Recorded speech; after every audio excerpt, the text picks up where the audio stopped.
Teachers' Voices. As vozes do professor. أصوات المعلمون. La voix des enseignants. Bien. Professores. Teachers' Voices.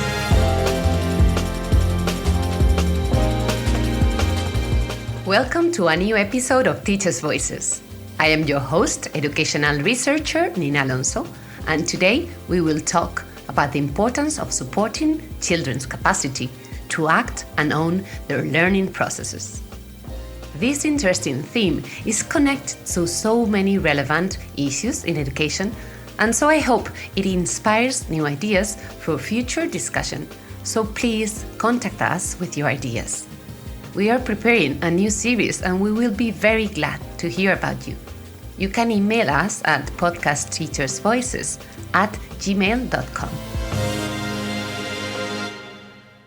We will first listen to Natalia Kucirkova, professor of early childhood education and development, whose work is concerned with social justice in children's literacy and use of technologies. In Natalia's research, she highlights the role of children as independent agents of action. This focus on the child's agency also guides the first-hand stories that we will hear from Koen and Aline, two educators who are now implementing educational and academic programs in Vietnam and Brazil. They will share with us the inspiring stories which have shaped their current roles and approaches as educationalists that they lived working directly with young children both in schools and in informal learning settings in Belgium and UK. Let's first welcome Natalia Kucirkova. Hello, Natalia. Welcome to Teachers' Voices. Hi Nina. Nice to connect with you. Natalia, I'd like to start by asking, what do you mean when we talk about children's agency?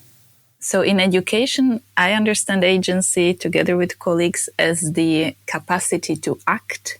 So the choices available to children and their way of acting on these choices. It is also about children's awareness about the choices that are available to them.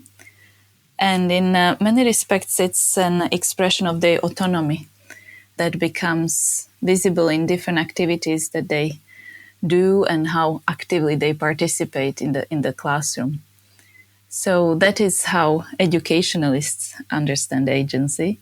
And then in psychology, very often researchers talk about agency in terms of efficacy. So the belief that you as an individual have the capacity to change your environment with your actions.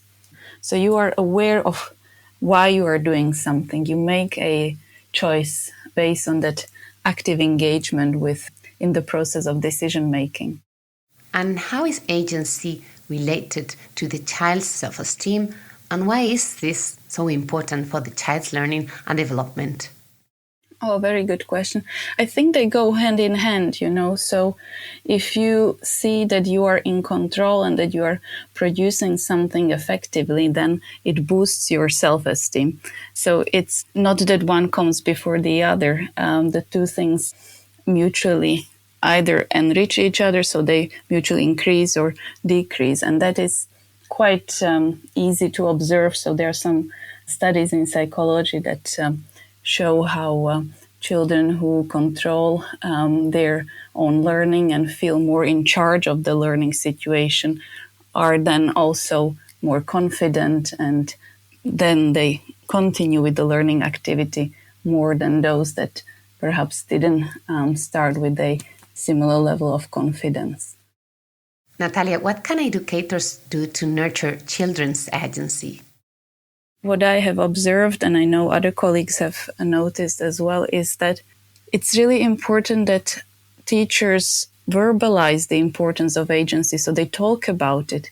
They talk to children about the choices that they have made so that they become more aware about their own choices. I don't think that is a specific teaching style, but that, that we talk about the choices that we make and we make children aware about the importance of them.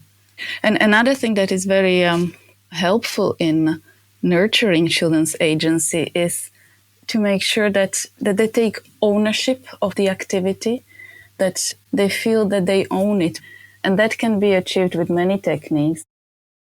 Keeping in mind the idea of making sure that children own their learning activities, we are now going to listen to the stories of two educators fostering children's agency in learning with practical experiences.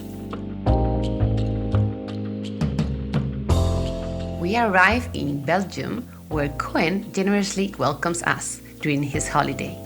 His wife and son have just returned from a walk, so before this interview can actually start, Koen asks me for a minute so he can now open the door to let them in. Koen is very excited.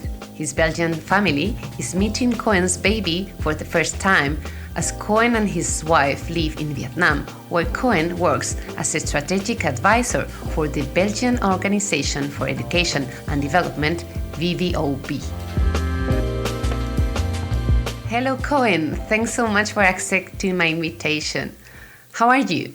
Hello. I'm good. How are you?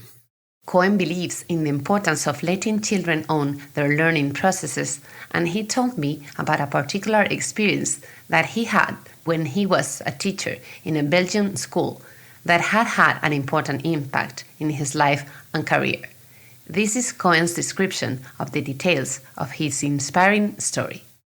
What happened in this particular situation was that one of the children in the morning meeting was explaining how he went to the zoo and he got really intrigued by the apes in the zoo. And then he started talking with his mom about how apes look like humans and they behave similarly.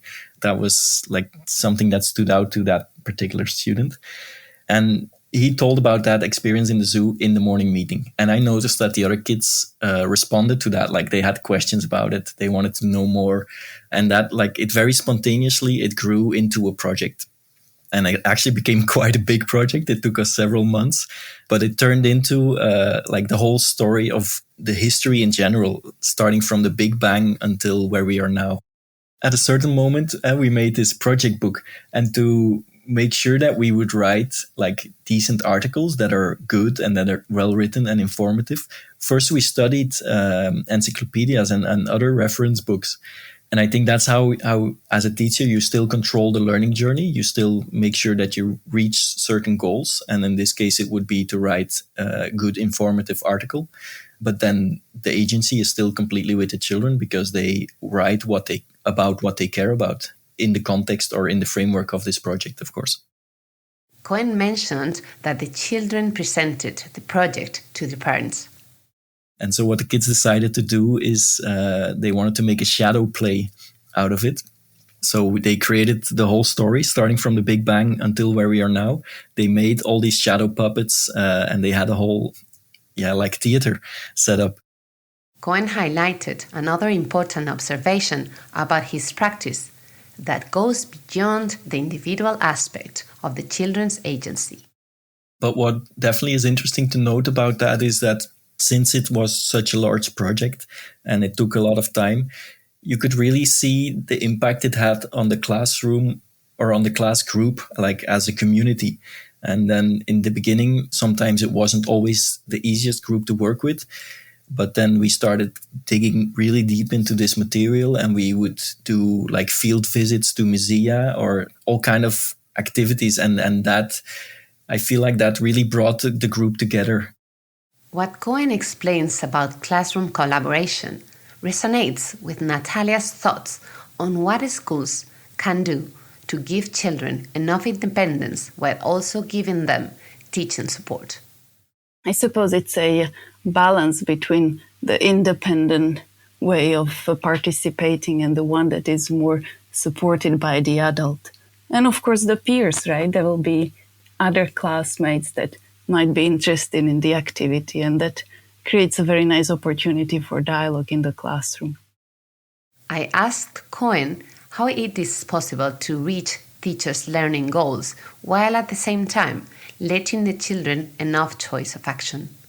That's the challenge of many of these progressive education styles, that you're still working with a certain curriculum and you still have certain learning goals to reach, but you also want to take into account student agency and you want to give freedom and space to students to make their own choices. Sometimes that may even sound a bit contradictory, but I feel like this is a really nice example of how it can really work well together. When you set, for example, the learning goal will be about creative writing, and you can give them things like mentor texts and examples of what you think are good learning outcomes. And then they, by studying that and by applying it to what the kids are interested in, then they make it their own. And that's where they get the agency. That's where they can take the ownership of their own learning journey.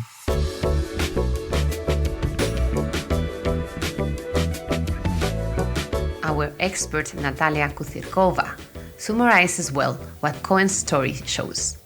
If teachers provide children with several activities that pick up on the children's interests and ideas, then it's easier for children to take ownership of their learning or of the reading experiences I observed in the classroom. Koen explained well the impact that this experience as a teacher has had in his life. This is the story that will always come back. I think it will be hard to top it, because it was such a demanding experience as a teacher. It took a lot of effort, took a lot of outside of the classroom hours to make it all happen and to gather all the information and all the materials that you want to have. But then getting that reward and seeing the impact of it, I think, that's when you realize that it's worth it. And for me, that felt like that's what teaching should be about, much more than instructing a classroom what to do and much more than grading specific tests or doing all the administration that comes with teaching. I think it really relates well to what you have talked about in previous episodes when you talk about learning to play. There's the element of joy, and joy often happens after even frustration, or it's also called hard fun, where it really has to be worth the effort. Like, it cannot be too easy, because then it's less fun, I would say. Koen's story illustrates the relation between children's agency and motivation, which Natalia commented on. Well, there is a link between agency and motivation. So there are studies showing this link, this correlation. And that means that if children can control a situation, a learning situation, they are in charge of the activity that they are participating in, then they feel more effective and productive. They feel they are being more successful, and that boosts their willingness to do more. So they set new goals and they approach another learning situation. So it's a very positive cycle for learning. That is why it's important in terms of learning. But on the broader or more philosophical level, if you like, it is really about making sure that children have choices about their own lives. It is what gives life meaning, isn't it? You know, agency is a fundamental human right, and some say a supreme human value. So I think we need to see both the learning benefits as well as this broader importance of agency.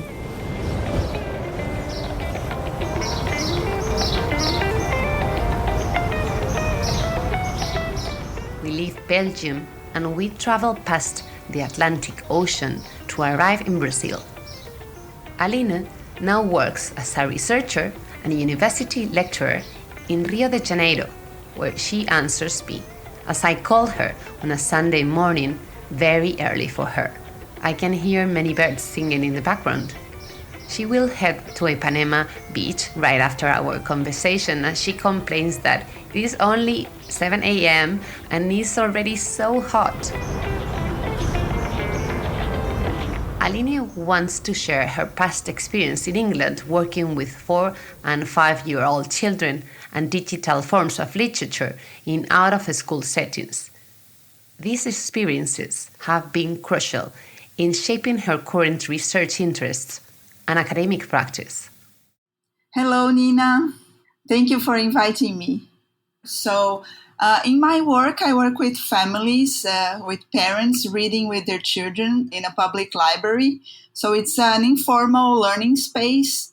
And all the learning that we're talking about here is about learning through stories. So it's not exactly a very didactic moment in terms of teaching directly, but learning from the story and from the reading experience itself and from the natural interactions that happen between parents and children. I asked Aline if she could share a story that could be relevant about how reading experiences with young children can support their agency. So in my case, they are reading story apps or picture book apps, which are a form of digital interactive literature that they can read on a tablet or on a smartphone. Reading digital picture books or story apps is a very dynamic form of reading. You can read the words, but also the words can be spoke aloud by the app or by the parent that is co-reading with the child. But what is mostly noticeable when you look at children reading is that they engage their bodies a lot, so that because of interactivity. So they will participate in the story. For instance, they can tap the characters and the characters will say some extra things. They can make decisions for the characters. So Little Red Riding Hood can decide to go through one way in the forest or another way in the forest. They can participate with more performative gestures. For instance, they can blow the device and then the wolf is going to blow the Three Little Pigs' houses.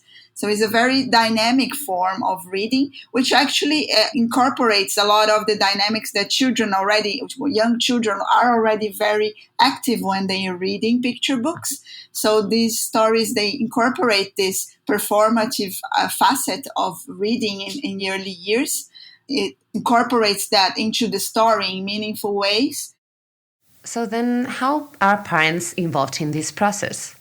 The parents also have an important role, because one difference with these texts is that is not, you don't participate always in the same way. So when you're reading a book, you know that you have to turn the pages, you read from left to right. And these stories, they have multiple ways of participating. So you have to, through your experience with the story, you figure out what you have to do. And it's good that the app does not tell you exactly what to do, so you can explore. And it means you need to be really immersed into the story to know what is it that you have to do.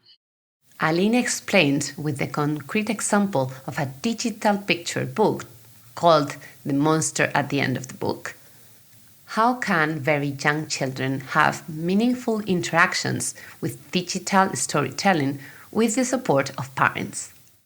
In this story, Grover is in this book, and then he realizes that there's going to be a monster at the end of the book. So he asks the reader to stop turning the pages. So if they don't turn the pages, they will never get to the monster at the end of the book, because Grover is very afraid of monsters. So there is this dynamic where Grover asks the reader to not turn the page. And of course, the fun part of the reading is that the reader will keep turning the pages and will keep going forward. And Grover is more and more scared of the monster. So at first, the children were reading this story the way that the design of the story set them up to read. So they would turn the pages and they would laugh and they would have a lot of fun with it, because they were contradicting what Grover was asking. But when they first read, because these children were 4 years old, so I could see that there was a level of fear when they were reading it, because they were a little bit scared of the possibility of the monster too. But then, because they could contradict Grover, there was some irony there. There was a humorous effect, so they would do it anyway. But there was a little bit of fear. And then they got really excited with this app, and Mary was one of these children that would want to read it over and over again. So they would read it multiple times. They read it a couple of times in a similar way. But then when Mary read it for the third time, it was really interesting, because when she got to the scene where it was the last scene and Grover is begging, please, please don't turn the page. And then she's supposed to turn the page and find out who is the monster. So at that moment, Mary decided not to turn the page. So she said, no, I'm not going to turn the page. Oh, poor Grover, he's really scared. I'm not going to turn the page. So this specific moment is interesting because it shows that how Mary, she understood the logic of the app. She understood that when the app asked her to turn the page, it was giving her the possibility of participating. So it was a moment of agency. But at the same time, it did it over and over again. And it was the only way she could do it. So she understood this logic and she subverted this logic when she, in a humorous way, she said, no, I'm not going to turn the page this time. So she reappropriated the story. So she got her agency back in a different level this time, in a level that she was in complete control. She understood the proposition of the app and she took control of it in her own way, in her personal way.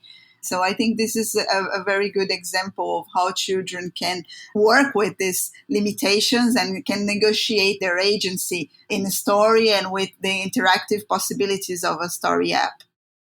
In line with what Koen and I talked about, I wanted to know Aline's ideas about how children could be independent enough in their actions while their reading experiences and learning are mediated by parents or teachers. When you think about agency, it's not that we are free to do whatever we want or the child can do whatever she wants or he wants. We are always dealing with a context around us and we are in dialogue with this context and negotiating our possibilities of agency within this context.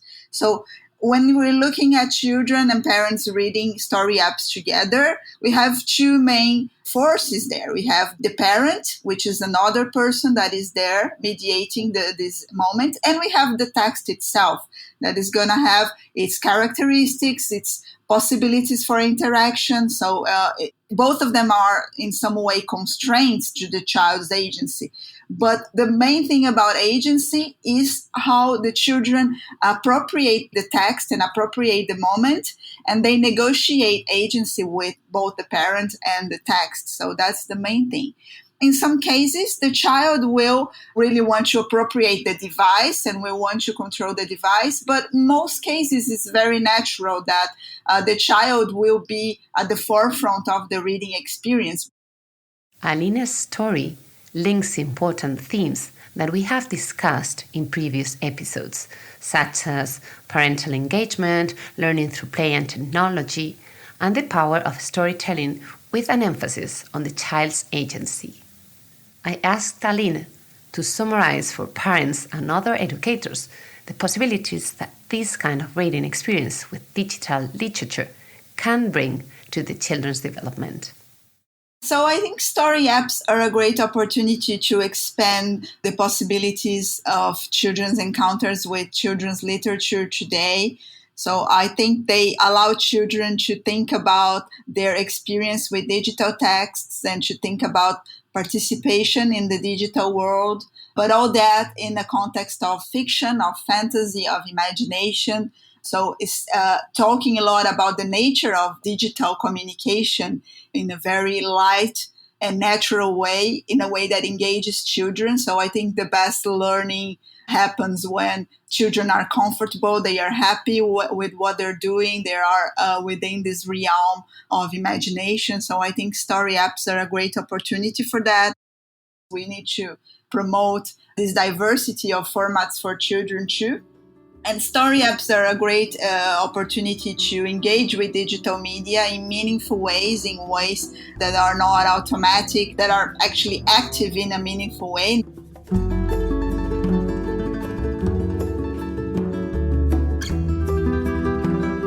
Having heard about the experiences of Koen and Aline promoting children's agency in both formal and informal settings, I'd like to close the episode with some advice that Natalia summarized for us, which could help support the work of teachers.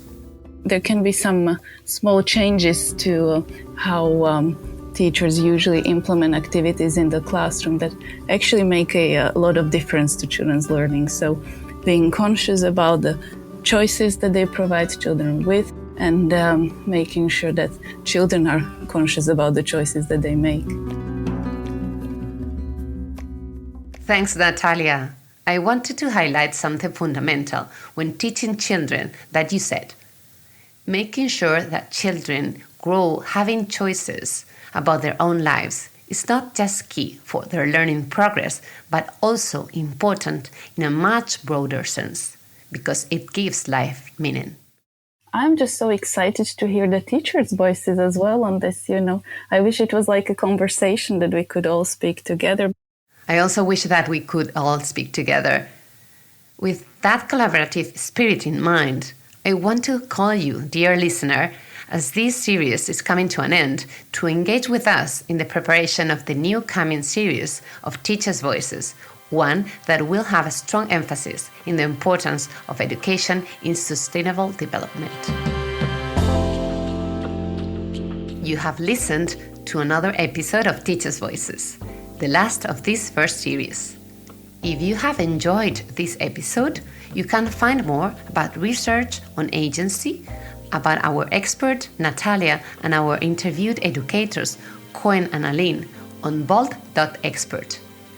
There you will also find other relevant information related to this episode and links to previous episodes about parental engagement, digital learning, and learning through play and technology.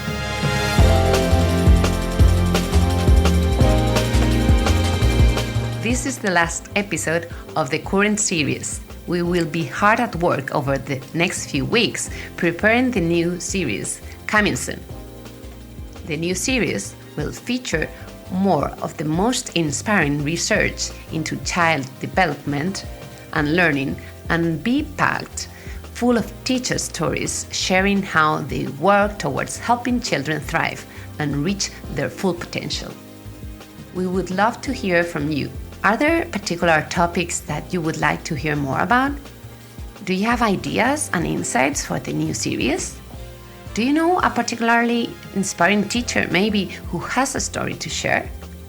Please stay tuned for more content coming very soon. Be sure to follow and subscribe. And please send any feedback and suggestions by email at podcastteachersvoices@gmail.com. I repeat, podcastteachersvoices@gmail.com. Voces de profesores. Teachers' Voices.